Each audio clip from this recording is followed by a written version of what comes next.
Yo, sound check. Solve tayo ng basic mechanics ngayon since nagkaroon tayo ngayon ng free time. By the way, itong problem na to ay lumabas na sa CE board exam. Ang question dito na medyo challenging kasi matagal yung calculation niya is yung force in member FJ. So, tinanong doon, what is the force in member FJ, internal force to be specific. So ngayon, ang calculation nun actually is kukunin mo yung reaction. So ito yon. For example, ito yung given. Meron ditong applied loads na 2.5, 4, 8. Yung supports are roller, itong nasa A. Then pin sa B. In manual calculation, to solve the internal force in FJ, marami tayong dadaanan dyan. Meron tayong una, sinosolve muna natin yung reactions here. So, sa pagsosolve ng reactions, ito naman yon. Pwede mong i-pause para makita mo paano natin sinolve. Kasi yung video na to actually is hindi ako magfo-focus doon sa manual calculation. Gusto ko lang i-demonstrate kung gaano ka-accurate yung manual calculation natin and yung result ng software. So, gusto natin i-compare yung ating answer. So, again, the question here is, what is the internal force in member FJ? So, here is the solution for manual computation. Yan. So, sinolve ko yung reaction sa A. Then, here, reaction naman sa B. Then, for the next step, kapag nakuha na natin yung reaction, ito na yung second step, di ba, na ginagawa natin. So, sa mga nag-aaral ng or nag-aral na ng mechanics, statics, ang next step is kinakat natin yung truss na dapat tamaan yung member na gusto nating hanapin. Sa ganitong type of truss, medyo mahaba yung computation nito kasi hindi ito kaya ng isang cut lang. So, kailangan mo palagi dito ng dalawang cut. Ito yon yung kulay yellow sa ating figure. Ito, tapos itong BB. AA and BB na cut. Ito naman yung ating pwedeng maging solution. So, ang ginawa ko dito, para maging simple yung aking mga slopes, kinumpleto ko muna yung geometry. So, yung ating trapezoid, ginawa kong triangular by means of ratio and proportion. Tapos, kinuha ko lang yung mga dimensions in order for me to solve the slope. So, ito nang nangyari. Nakuha ko na yung slope ng mga kailangan kong member. Like, let's say for member FJ and FD. So, after nyan, ang third step, kukunin na natin mismo ang hinahanap na force. So, yung cut kanina, kinonsider ko yung BB and AA. So, para makuha ko yung internal force FJ, need ko munang kunin ang sa member FD. So, ito yon. So, based on my manual calculation, pwede mo ulit i-pause. Ang napalabas ko dito is 4.3785 compression. Then, after nito, last step, lilipat na ako sa target nating member. Yun na yung member FJ. Based sa ating calculation, ang napalabas ko naman ay 3.11 kilonewton tension. So, ito yung final answer natin. Ngayon, let's try to counter check doon sa software. So, for example, ito. Ina-analyze ko na kasi kanina.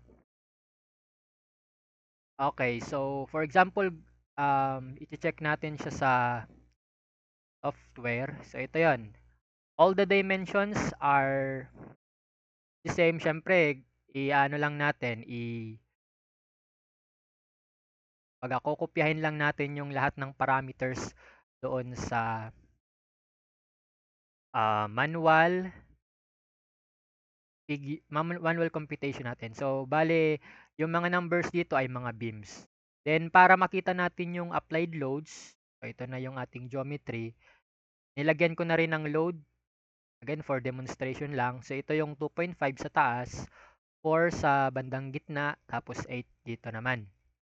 Then, after running the analysis, makikita natin dito yung ating mga results na kailangan. So, check nga natin yung reaction muna. So, So, ang reaction natin dito, meron tayong ito sa y, negative 8.294. Yan yung vertical reaction. Tapos ito naman sa kabila, 8.294. For x, nandito rin. So, pwede mong i-pause. Then, balik na tayo doon sa ating manual computation. For reaction, so ito, nakita natin yung AY 8.294. Same. So, isang result na nagpapakitang accurate yung nakuha natin sa manual computation. Then, pasok naman tayo dun sa target talaga natin. Ito, si member FJ. Click nga natin. Itong kulay pula na itong nagre-red na part. Yan. So, bali ang numbering niya or yung name niya ay number 23. So, para ma-check naman natin yung internal force dyan, pupunta ako dito sa beam result.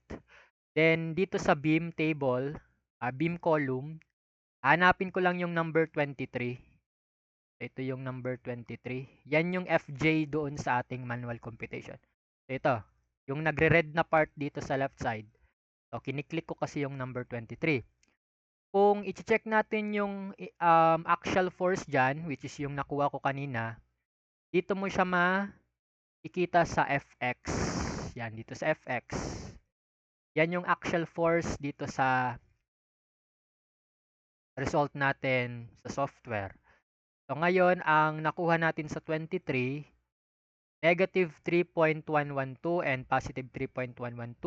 The magnitude is the same. Dito, almost the same. Meron tayong discrepancy lang sa decimal. Actually, nagkakaroon ng counting discrepancy based yan doon sa mga specification na nilalagay natin. Like, let's say for example, itong mga bilog-bilog, ang purpose kasi niyan is yung mga tinatawag na releases. So, may purpose yan. Pwede nating i-discuss sa mga next video. So, yung sagot is the same. I mean, yung magnitude is the same. Ngayon, para masabi nating tension or compression yung type of force, check lang natin yung first and second node. Yung nauunang node, yung 15, yung katapat ng 23 mismo na row, yan yung first node.